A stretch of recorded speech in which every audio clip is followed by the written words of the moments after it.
আসলতে এগৰাকী মহিলা হৈ যেতিয়া সেই বৰ্ণনাটো পঢ়িছিলো যে ভৰিকেইখন যেন যিমান বহলকৈ মেলি থোৱা ফটোখন দেখিছিলো বৰ নিলজ্জভাৱে কথাটো কৈছো মানে এগৰাকী মাক হৈ আসলতে এনেকুৱা কথা ক'ব নোৱাৰে মই মোৰ নিজৰ ছোৱালীজনী সেইদিনাখনৰ পৰা বিশ্বাস কৰক মোৰ ছোৱালীজনী এনেকুৱা লাগিছে যেন মই নপঢ়াও কোনো দৰকাৰ নাই বাহিৰলৈ যাবলৈ ঘৰতে থাক তই ঘৰতে বহি থাক তাৰপিছত আকৌ মনত ভাবিছে ঘৰত থাকিলেও সুৰক্ষিত জানো আপুনি কওকচোন ঘৰত থাকিলে সুৰক্ষিত জানো মহেশ কুমাৰ দাসে মৰিগাঁৱৰ পৰা শুভেচ্ছা জনাইছে থেংক ইউ কোনোবাই কৈছে মৌমিতাৰ কথা ক'ব ৰচিদুল ইছলাম হয় মই সেই কথাটোৱে কৈ আছো মই বৰ বেছি আজি আসলতে একো কথা পাতিব খোজা নাই মোৰ নিজকো কিবা নিজৰ ওপৰতো ধিক্কাৰ হৈছে সমাজৰ ওপৰতো কোনোবাখিনি ধিক্কাৰ হৈছে আমি কৰবাত আমি বৰ নিলজ্জ হৈ গৈ আছো বিৰাট নিলজ্জ আমাৰ লাজ নাই জানেনে কি কম মানে ভাবকচোন এজনী ছোৱালী পঢ়া শুনা কৰি আজিকালি ডাক্তৰী কৰি পঢ়িবলৈ কিমান কষ্ট কৰিব লাগে আৰু তেনেকে ডাক্তৰ হোৱাৰ পাছত ৩৬ ঘণ্টাকে ডিউটি কৰে তেখেতে তাৰ পিছত যেতিয়া নিশা ৩টা বজাত আনক সুৰক্ষা দিবলৈ গৈ আনক মানে চিকিৎসা কৰিবলৈ গৈ তেওঁৰ এইটো অৱস্থা হয় চকুকেইটা ফুটি তেজ ওলাই আহিছে ইমান বৰ্বৰ হৈ গ'লো নে আমি আৰু মানে কাৰোবাৰ যদি ইমানে মানসিক বিকাৰ ঘটিছে ইয়াৰ ব্যৱস্থা আছে নহয় কিছুমান লোক আছে নহয় আপোনালোকক সাৰ্ভিস দিবলৈ বুলি কৈছো আছে নহয় তেনেকুৱা লাইসেন্স পোৱা মানুহ তেওঁলোকৰ ওচৰত কিয় নাযায় এনেকুৱা এটা অৱস্থা হ'লনে যে মানে গৰু কুকুৰ ছাগলীও এনেকুৱা অৱস্থা নকৰে মানে কিনো কম কি বুজাম মানে মই মানে মোৰ নিজৰ ছোৱালীজনী সুৰক্ষা লৈ পেলাই মোৰ এনেকুৱা লাগিছে যেন মই প্ৰতিটো মুহূৰ্তত যেনেকৈ সাৱটি ধৰি থাকিলেও যেন মই বচাব নোৱাৰিম তেনেকুৱা এটা অৱস্থা আৰু মইতো গোটেই জীৱনটো তাইক এনেকৈ ধৰি থাকিব নোৱাৰো কি কৰিম বাৰু মই আমাৰ সকলোৰে একে অৱস্থা আপোনালোকে নকব এনেকুৱা যে আপোনালোকৰ ডাঙৰ মানুহ ধনী মানুহ আপোনালোকে পাৰিব আমি নোৱাৰিম মোক বহুতে বোলে কেতিয়াবা কমেণ্ট কৰে তেনেকৈ যে আপোনালোকে পাৰিব কিন্তু নহয় এই সুৰক্ষাৰ ক্ষেত্ৰত আমি সকলোৱে একে ভাবকচোন তেওঁ সাধাৰণ এনেকুৱা নহয় বোলে একো বোলে ক'ৰবাৰ গাঁৱৰ চুকৰ ঘুকুটত সোমাই থকা ছোৱালী নহয় তেওঁ এগৰাকী ডাক্তৰ আছিলে পঢ়া শুনা কৰি সকলো জনা ছোৱালী বৰ্তমান সমাজৰ বিষয়ে সকলো কথা জনা ছোৱালী সেই ছোৱালীজনী কেনেকুৱা বৰ্বৰ হৈ পেলাই মানুহে মানে কি যে কৰিছে নহয় মানে কৈ পেলাই সেই মোৰ মানে কিবা মূৰটোৱে কিবা গৰম উঠি আহে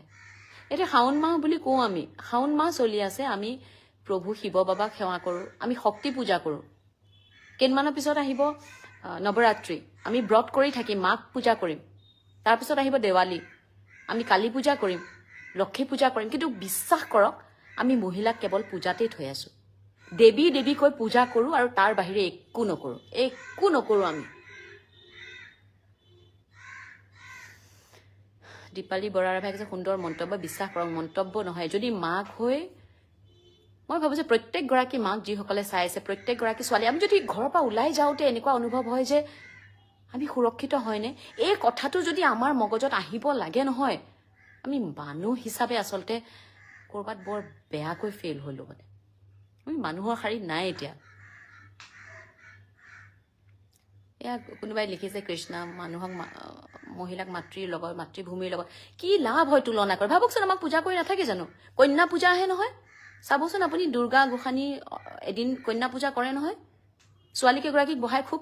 ভৰিত আলতা লগায় ৫-৭ বছৰীয়া ছোৱালী পিছদিনাখন পেপাৰ খুলি পঢ়িব ৫ বছৰীয়া ছোৱালী এজনী ৰেপ কৰে সেই একেজনী ছোৱালীয়ে নহয় জানো মানে মই কি কম নহয় কি কম কেনেকে নিজৰ ছোৱালী মানে চাওক দে অকল মোৰজনীয়ে নহয় আপোনাৰজনী মোৰ ছোৱালী নহয় জানো আজি সেইগৰাকী ছোৱালী যদি মোৰ ভণ্টি হ'ল হয় মই চিঞৰি নুফুৰিলো হয় জানো প্ৰত্যেকজনে ভাবকচোন যে আমি অকল নিজৰ ছোৱালীজনী নিজৰ ভণ্টিজনী নিজৰ বাইদেউজনী কিয় ভাবো সেইজনীও আমাৰ ছোৱালী নহয় জানো পৃথিৱীখন ইমান আগুৱাই গৈছে ঠিক আছে আমি আজি যৌনতাৰ কথা পাতিব লাজ পাওঁ কিন্তু যৌনতাৰ কথা মই ভাবো খোলাকৈ পাতি এই মগজৰ বিকৃতি হোৱা মানুহবিলাকক এটা ঠাইলৈ পঠিয়াব লাগে যাতে চিকিৎসা হয় আৰু এনেকুৱা মানুহ পায় যাতে তেওঁলোকৰ সেই চিকিৎসাৰ কাম আহে মানে তেওঁলোকৰ সেই যিটো ক্ষুধা বুলি কৈছো সেইটো পূৰণ হয় যাতে এনেকুৱা ঠাইলৈ পঠিয়াব লাগে মৰক তাতে গৈ পেলাই কিন্তু তাতে আমাৰ এই সমাজৰ মৰম লগা ল'ৰা ছোৱালীবিলাকক ধ্বংস নকৰিব মইনো কি কম মই আবেগি কৈছো এইটো বাবে হয়তো মাক হৈ এতিয়া অনুভৱ কৰিছো যে সেই মাকজনী কি হাহাকাৰ হৈছে মই তেওঁলোকৰ ঘৰৰ এগৰাকী কোন মাক নে মাহীয়েক মই নাজানো তেওঁ এগৰাকীয়ে কৈছে যে বিশ্বাস কৰক মোৰ ছোৱালীজনী মুখখন চাবলৈ নিদিলে এনেকৈ কৈ কান্দিছে মই এনেকুৱা কিবা এটা সৰু ফুটেজ এটাই দেখিছিলোঁ মই ইমান ভালকৈ নাজানো দেই কথাটো মই ইমান নদি ক'ব নোৱাৰিম কোন হয়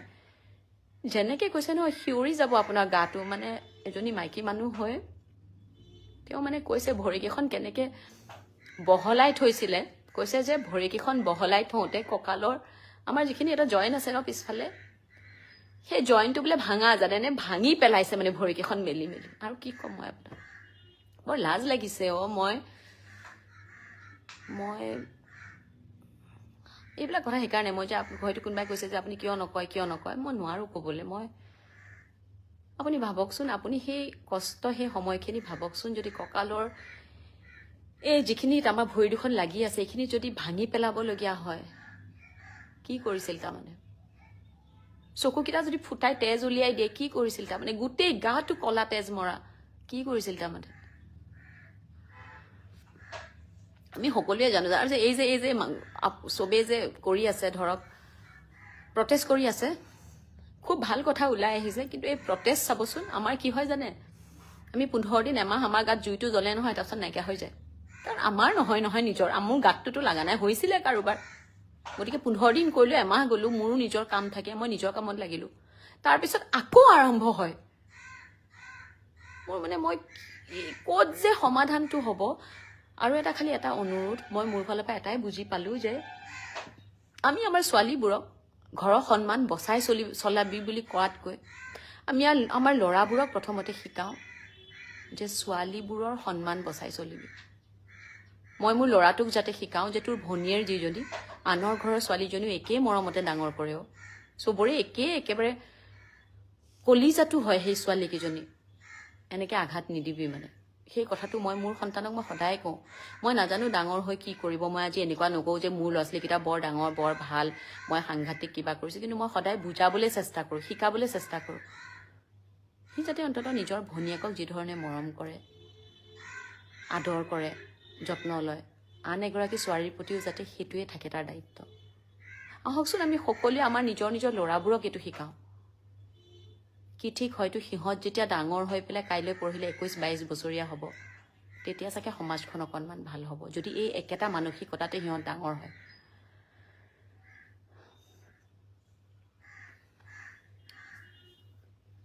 ৰছিদুল ইছলাম মোৰ মতে ছোৱালীবোৰ বৰ্তমান হাতত বন্দুক লৈ ঘূৰা উচিত কি কৰিব কওকচোন বন্দুক ক'বলৈ সহজ পাৰি জানো এইবোৰ সঁচা পাৰি জানো কওকচোন সঁচা পৃথিৱীখনত বন্দুক লৈ ঘূৰাটো সম্ভৱ জানো আমি এইবোৰে সঁচা কথা ক'লে এটা কি in the city of drugs we lost মই এতিয়া ড্ৰাগছৰ কথালৈ নাহোঁ ড্ৰাগছটো ইমান সুলভ হৈ পৰিছে কেতিয়াবা নিউজ কিছুমান শুনো বোলে স্কুলত আজিকালি ড্ৰাগছ পায় ক'লৈ যে গৈছে সমাজখন বুজিয়ে নোপোৱা হৈছোঁ কিন্তু মই তেখেতৰ বাবে তেখেত য'তে আছে আত্মাটোৱে শান্তি পাওক কিন্তু সেই বৰ বেয়াকৈ আমি হাৰি গ'লোঁ মানুহ হিচাপে আৰু আমি আচলতে সেই যে আদিম যুগৰ পৰা সেই যে বৰ্বৰ আদিমতো চাগে এনেকুৱা বৰ্বৰ নাছিলে জন্তু চিকাৰ কৰিছিলে মানুহক এনেকুৱা কৰা নাছিলে কাৰণ স্বাধীনতা আছিলে ন যাৰ যিটো মন যায় খোলাকে তেওঁলোকে কৈছিল আজিকালিহে আমি ভাল মুখা এখন পিন্ধি থাকোঁ ভালকে থাকোঁ বাহিৰত দেখিবলৈ বৰ ভাল মানুহটো পিছত তাৰ কুকাণ্ডবোৰ শুনিলে দেখিব মন নাযায় বাইদেউ সিহঁতক যদি ফাঁচি নিদিয়ে একো লাভ নাই সঁচাকৈ কৈছোঁ এনেকুৱা এখন আইন আনিব লাগে যে এনেকুৱা কিবা এটা পালে লগে লগে মাৰি পেলাব লাগে বাহিৰত আছে নহয় বহুত ঠাইত এনেকুৱা আইন সঁচাকৈ কৰিব লাগে আৰু মই সেই ছোৱালীগৰাকী ঘৰলৈ সমবেদনা বুলি এনেকৈ কোৱাৰ বাহিৰে মইনো কি কৰিব পাৰিম আৰু কিন্তু একো সমবেদনা হ'ব নোৱাৰে যাৰ ঘৰত হৈছে সিহে গম পায় সেই মাকজনী চাগে চাওকচোন জীৱনটো আৰু কেনেকৈ টোপনি আহিবনে বাৰু ৰাতি শুলেতো প্ৰতিটো মুহূৰ্তত এনেকুৱা লাগিব মোৰ ছোৱালীজনীক এনেকুৱা মুহূৰ্ততে চাগে এনেকুৱা কৰিছিল আৰু এজন দুজন নহয় যিটো পঢ়ি আছোঁ মইতো নাজানো ভালকৈ যিটো নিউজবোৰ পঢ়ি আছোঁ যে কমেও 15-20জন মানুহ হ'ব লাগিব আপুনি ভাবিব পাৰেনে বা 15-20 জন মানুহ কি কম আৰু এইবোৰ কথা কৈ থাকিলে শেষ নহ'ব আজিও গুৱাহাটীত বহুকেইটা সংগঠনে প্ৰটেষ্ট উলিয়াইছে 8:30 বজাতো এটা প্ৰটেষ্ট আছিলে যিটোৱে মোক নিমন্ত্ৰণ জনাইছিল মই গুৱাহাটীত থাকিলে নিশ্চয়কৈ আহিলো হয় যিহেতু এটা বাহিৰত আছো গতিকে আহিব পৰা নাই কিন্তু মই সকলোকে আহ্বান কৰোঁ ওলাই আহক অন্তত এষাৰ হ'লেও মাতক আৰু এটা কথা আমাৰ খুব দুখ লগা যে আমি সোশ্যাল মিডিয়াত বা মই যে মহিলাক লৈ মহিলাৰ সপক্ষে মহিলাৰ সবলীকৰণত যদি কিবা এটা লিখো বহুত বেছি লাইক আহে মিলিয়ন ভিউজ আহে কিন্তু চাওকচোন প্ৰকৃততে আমি সেই মিলিয়ন ভিউজটো এনেকুৱা ভাল কামত কিয় লগাব পৰা নাই মই কি ক'ব খুজিছো আপোনালোকে বুজিছে চাগে আমি সোশ্যাল মিডিয়াত খুব এক্টিভ কিন্তু এই একেটা কাম আমি আহকচোন আমি সঁচা আমাৰ জীৱনটোতো কৰোঁ বহুত বেছি দীঘলীয়া নকৰোঁ আপোনালোক সকলোৱে এইখিনি নিজৰ ইমান মূল্যৱান সময়খিনি দি মোৰ লগত কথা পাতিলে তাৰ বাবে যথেষ্ট ধন্যবাদ যদিও মই মোৰ নেশ্যনেল এৱাৰ্ড পোৱা খবৰটো আপোনালোকক পুনৰবাৰ দি আপোনালোকে দিয়া শুভেচ্ছাখিনিৰ কাৰণে ধন্যবাদ ক'বলৈ আহিছিলোঁ কিন্তু সেই কথাটো দি এইবাবে আৰম্ভ কৰিছোঁ যে এনেকুৱা দুখ লগা কথা এটা কৈ আৰম্ভ কৰাৰ পিছত আৰু সেইবোৰ কথা পাতিবলৈ মন নাযাব ভালে থাকক সকলো প্ৰত্যেকগৰাকী ছোৱালী প্ৰত্যেকগৰাকী নাৰীয়ে ভালে থাকক কিন্তু এটা কথা মনত ৰাখিব কেৱল মাত্ৰ 31 বছৰে এগৰাকী ডাক্তৰ বুলি নাভাবিব সিহঁতৰ চকুত 5 বছৰীয়া ছোৱালীজনীও সিহঁতৰ বাবে একেই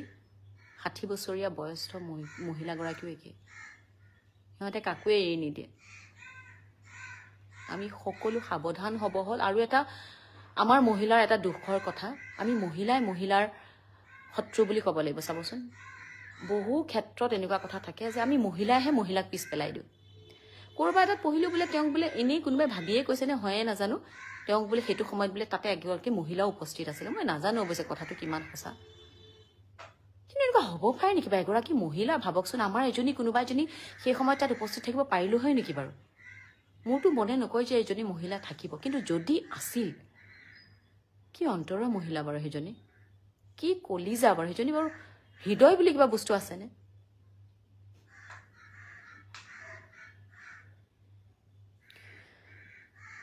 মোৰ এইবিলাক কথা কৈ থাকিলে শেষ নহ'ব আমি মহিলাবোৰে কিছুমান বৰ ভুল কাম কৰোঁ মই আগতেও কৈছোঁ এইটো কথা আমি মহিলাবোৰে যিসকল মহিলা আছে মই তেওঁলোকক প্ৰথমতে ক্ষমা এইটো কাৰণে বিচাৰিছোঁ আপোনালোকৰ দৰে ময়ো এজন মই নিজকো গালি পাৰিছোঁ এইটো কথাতে গালিটো এইবাবেই পাৰিছোঁ চাবচোন আমি যেতিয়া বাহিৰলৈ ওলাই যাওঁ ধৰক কিবা ভাল কাম এটাত ওলাই গৈছোঁ মই সন্মানেৰে কৈছোঁ বিধৱা শব্দটো মই সন্মানেৰে ব্যৱহাৰ কৰিছোঁ আপোনালোকে নক'ব যে বিধৱা শব্দটো কৈ যদি মই কাৰোবাৰ মনত আঘাত দিছোঁ মই তাৰ বাবে ক্ষমা বিচাৰিছোঁ কিন্তু এগৰাকী বিধৱা মহিলাক যদি দেখোঁ আমি যে কওঁ যে যাত্ৰাটোৱে বেয়া হ'ল সেইটো কিন্তু এজন পুৰুষে নকয় কোনে কয় আমি মহিলাই কওঁ যেতিয়া ভাল কাম এটা থাকে ঘৰত ছোৱালীজনী নোৱাব লাগে ছোৱালী এজনী বিয়াৰ সময়ত কিবা কিবি কাম কৰিব লাগে বিধৱা মহিলাগৰাকীক আমি আগত কাম ভাগ কৰিবলৈ নিদিওঁ কিয় নিদিওঁ বাৰু আৰু নিদিয়াজন কোনো পুৰুষ নহয় কোনো পুৰুষ এজনে আহি নকয় যে বিধৱা মহিলাগৰাকীয়ে এই বিয়াৰ কামখিনি নকৰিবা কোনে কওঁ বাৰু আমি মহিলাগৰাকীয়ে কওঁ কথাষাৰ হয়নে বাৰু যদি আপোনালোক একমত তেতিয়াহ'লে হয় বুলি ক'ব আপোনালোকে যদি এনেকুৱা পৰিস্থিতি দেখিছে তেতিয়াহ'লে হয় বুলি ক'ব মই নিজে দেখিছোঁ কিন্তু কোনেও ইচ্ছা কৰি বিধৱা নহয় মই ক্ষমা বিচাৰিছোঁ পুনৰবাৰ বিধৱা শব্দটো দি মই যদি কাৰোবাক আঘাত কৰিছোঁ ক্ষমা কৰিব মোক কিন্তু মই এগৰাকী মহিলাৰ বাবে কৈছোঁ কোনো ইচ্ছা কৰি বিধৱা নহয় সেয়েহে এনেধৰণৰ কথাবোৰ যদি আমি আঁতৰাই আমি এগৰাকীয়ে আনগৰাকীৰ সহায় হওঁ নহয় আমিহে আমাক বচাব পাৰিম কোনো বাহিৰা মানুহে আহি আমাক বচাব নোৱাৰে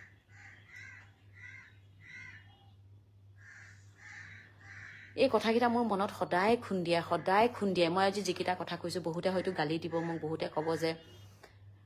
অদৰকাৰী কথা কিছুমান কয় বৰ ৱেষ্টাৰ্ণ হৈছে কিন্তু ৱেষ্টাৰ্ণৰ কথা নহয় আজি মই এগৰাকী মহিলা মই জানো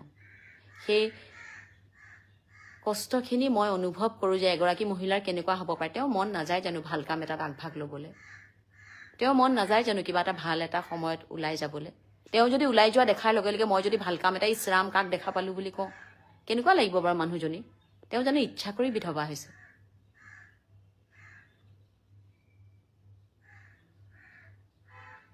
পাঠক মণি হয় বা কৈছে দীপাঞ্জলি কলিতা হয় বা